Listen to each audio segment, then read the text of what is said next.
Hi guys, George here from TCO and State College, and we're going to take a few minutes today and talk about fly lines, why they're important, how they're made, how to choose some of the right ones, and what to really look for.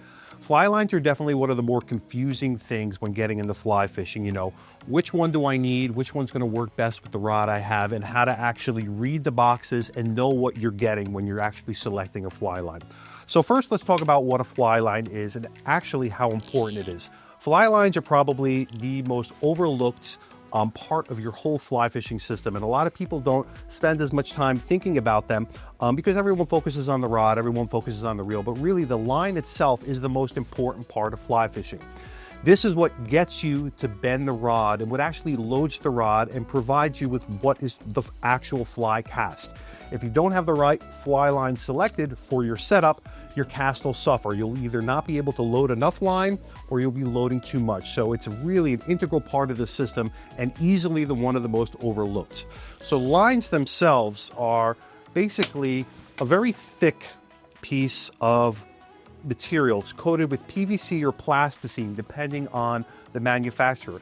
Cores on fly lines differ slightly. You either have one that's made out of braid core, which is very similar to your backing, a Dacron braid, or cores on a fly line can be made out of monofilament as well. The vast majority are with a braid core, and that really kind of helps to give the fly line its strength and its durability. After that, the manufacturers are going to kind of coat it with that PVC or plasticine, depending on the manufacturer.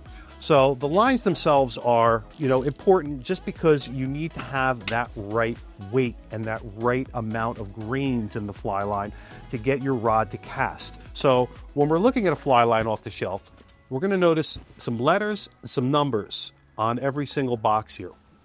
The first two letters we really want to pay attention to is either going to be a WF or a DT. They stand for weight forward and double taper. And the difference between the two is the weight forward line means that all the weight of the fly line, all the mass of the fly line that's really necessary to actually cast the rod is all kind of compacted to the first, 30 to 25 feet of the line in the most part. This is what's going to have the weight. This is what's going to have the load to actually bend your fly line. Double taper lines have the weight evenly distributed throughout the entire length of the line, so the entire line is pretty much uniform in length throughout the whole thing. So what you can see on most fly lines is when it is a weight forward line, you'll notice the front portion is going to be, 25 to 30 feet is going to be very thick. And as you get back towards what we call the running line, which is the mid to back section of the line gets progressively thinner and thinner and thinner. And if we look at the back section and hold it compared to the front section here, you can notice that all the weight is up here and it's much thicker than the back half of the line there. That back half is called the running line. So how these lines really differ and how it translates into casting is I find that weight forward lines are generally easier to cast. They load the rod faster, they shoot a little farther, and they're better for generating faster line speed and actually getting your cast to go where you want it to be. Double taper lines do have the advantage of loading a little deeper into the rod. They tend to work a little better with slower action rods, and if you're looking to get a little more of a delicate presentation throughout your cast, double tapers might be the right choice for you. But most beginners, intermediate anglers, a weight forward line is really what you want to kind of focus on when you're getting set up. So for the most part, look for that weight forward. If you have a slower action rod, you might want to consider a double taper. The next thing we'll see on our packaging is going to be our number. In this case, we have a 5. Over here, I've got a 4, 3, 8. That number is going to correspond to the weight of the rod that the fly line is intended to match up with.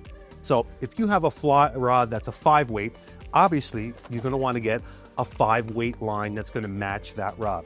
Now, these numbers are not always accurate to how heavy a fly line is. Individual tapers, individual types of lines, all those different things can really vary, and they can really depend, and it really will make a difference depending on what kind of rod you have. If you have a very fast action rod, it's okay sometimes to go up to a 6 weight line. If you have a very slow rod, you might not want to push the rod's limit and add too much weight to how the rod will flex. So you're going to probably want to stay truer to your line weight. So I see all the time, a lot of people come into the shop and they're constantly asking, well, I need a new fly line. I want a floating fly line. and I want to match it to my rod. My initial question is almost always, what weight rod do you have? And a lot of times people will come in and they won't know. So knowing the weight of your fly rod and knowing the line that it's intended to actually cast becomes super important. You have to match your line weight to the rod weight, otherwise your cast is going to suffer.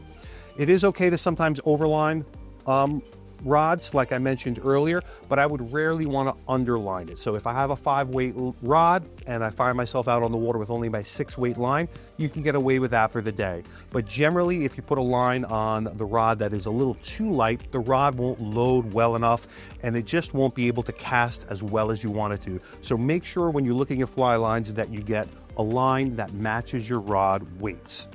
The next thing we're going to think about when we're looking at lines is going to be that last letter. You're going to see 3 different letters. You're going to see an F, which stands for floating. You're going to sometimes see an I, which is going to stand for intermediate. And then sometimes you're actually going to see an S, which stands for sinking. So fly lines come in 3 different varieties and how they sit on the water column. By far, the most common is going to be your floating line. This is the line that you're going to use for 95% of your fishing situations. Pretty much all dry fly fishing, almost all nymph fishing, and a lot of streamer fishing should be done with the floating line. Lines that float are going to be meant to actually be fished in a more passive way. You're not going to be subject to the current kind of pulling it through the water. So, if you're thinking, if you're new to, fly fishing, you're thinking, well, I'm going to nymph fish, don't I want my nymphs to sink? Wouldn't I want a sinking line? That's actually not the case. You want a floating line because this allows you to actually have better control of the line on the surface of the water. That better control and the less drag you get on the line is actually going to give you a better drift, and your fishing is going to greatly improve because you're not going to have the drag of the fly line and you're going to be able to maintain control of the fly line on the water. So look for those floating lines for pretty much all of your freshwater situations. We're talking about intermediate and sinking lines. These are lines that we're going to really want to focus more on our fishing when we're doing streamer fishing, or in some situations actually swinging flies or presenting a wet fly. These lines are meant to be fished a little more actively when you're fishing. So you're constantly casting and you're retrieving the line. Having a big buoyant streamer is going to be something that you're going to want to drag down a little bit, and that sinking line is going to help you pull that fly below the surface of the water and present to the fish in a little more natural way. Intermediates tend to only sink about 1.5 inches to 2 inches per second, where some heavy sinking lines can sink upwards of 11 to 14 inches per second. Most of them are kind of be in that range. They come in all different shapes and sizes, depending on where you're fishing, size of the fly, water depth. Your sinking line will actually change, and you might want a very heavy line with higher water, whereas if you're fishing lower clear water, you're probably going to want to go with something a little lighter. So they do vary, sinking anywhere from 3 inches per second, and in some cases 11 to 14 inches per second. All right, so when we're talking about fly lines and we're talking about the taper of the fly line, what does that really mean? So the taper is where the weight of the fly line is concentrated. In fly lines, in those weight forward lines, your taper is going to be much thicker at the first 25 to 30 feet of the line, where it is going to be towards the back of the line. So why taper is important is because this is what's going to allow you to present the fly in the way you want it to be presented. Some tapers on fly lines are really geared more towards dry fly presentation. You'll find that the taper is going to be a little more even throughout the entire portion of the head, and that's going to allow your fly to present a little more softly on the water and to allow you to have a little more of a natural, easy presentation. In other lines, like sinking lines, you'll find that the taper is all really concentrated maybe towards the first 15 feet of the fly line. So for streamer fishing, you want your fly line to really have a more compact head. That compact head is going to allow the fly line to turn over and present those bigger, bulkier flies a little better to your target. So all the weight on a streamer line is going to be really compact to the first 15 to 20 feet. That's going to help that rod load faster and push the fly line and the fly out to your target a little more efficiently. Almost all manufacturers these days are including pre-welded loops into both ends of the fly line. So on the back half of your fly line, what will be your running line, you're going to have a loop there, which makes attaching it to your backing really easy. You can make a large loop on your backing using either a spider hitch or a double surgeon's knot. You make a big loop and you loop to loop your line right on there and get that connected with that point. And on the front end of the fly line, you're gonna have a welded loop as well. This is gonna make changing leaders out really, really easy. Most pre-made leaders are gonna come with a perfection loop already on the end of them. You can loop to loop connection onto that using a square knot. It's going to make changing leaders a lot easier and a little better than that old school way of nail knotting your leader directly to your fly line. That nail knot is going to eventually cut into the head of your leader and you're going to lose a little bit of that weight. So I do recommend using those pre-made loops. It makes life a lot easier, a lot quicker to change a leader out when you need to. I get asked a lot about color of fly lines and how that actually affects fishing. So color itself of the line is not a super important thing to really consider. Most of the time it is an aesthetic preference, but it really doesn't matter too much. Unless you're fishing a really clear flat or you're fishing for in those gin clear waters in New Zealand, color doesn't play too much of a role.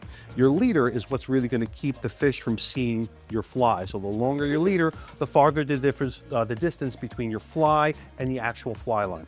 So color, primarily an aesthetic choice. Some fly lines do have a couple of colors built into them, so you'll actually be able to see the change from what would be the head of the fly line into the running line. This is helpful in saltwater situations when you actually need to know where the head is so you can actually pick up the fly line off the water to load your rod quickly.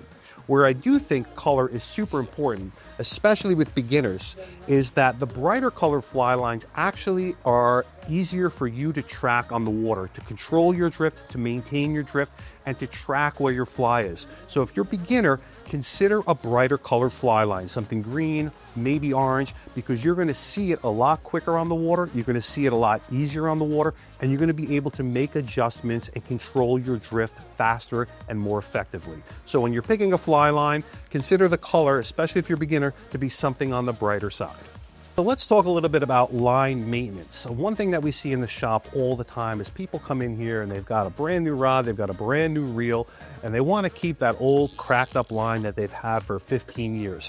When your lines get to the point where they're cracked and they're splitting, they're not going to function as well. They get dirty, they get gritty, they get grime. Once a line starts sinking, if it's intended to float, your line really isn't going to function to its peak performance. So you really want to make sure you're getting a new fly line as needed and you're maintaining your fly line. Most fly lines are going to really last for 3 to 5 years, maybe even more if you take good care of them.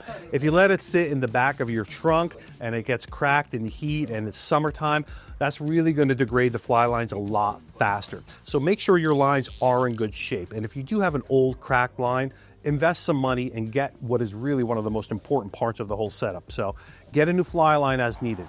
If your line starts getting old and cracked and dirty, there's really a million different ways to clean it. I like to clean my lines a couple of times a year. There's all sorts of different products out there that are really going to help do that. We've got High and Dry, Loon, tons of different products out there that are going to really help clean the line. So keep your line maintained, keep it clean. Freshwater situations, you'll find that your fly line actually gets a lot dirtier than saltwater situations. There's a lot of suspended dirt and mud in the water. So keeping your line clean, keeping it conditioned is going to help it to last longer, shoot farther, and your fishing is going to improve with your line being in tip-top shape.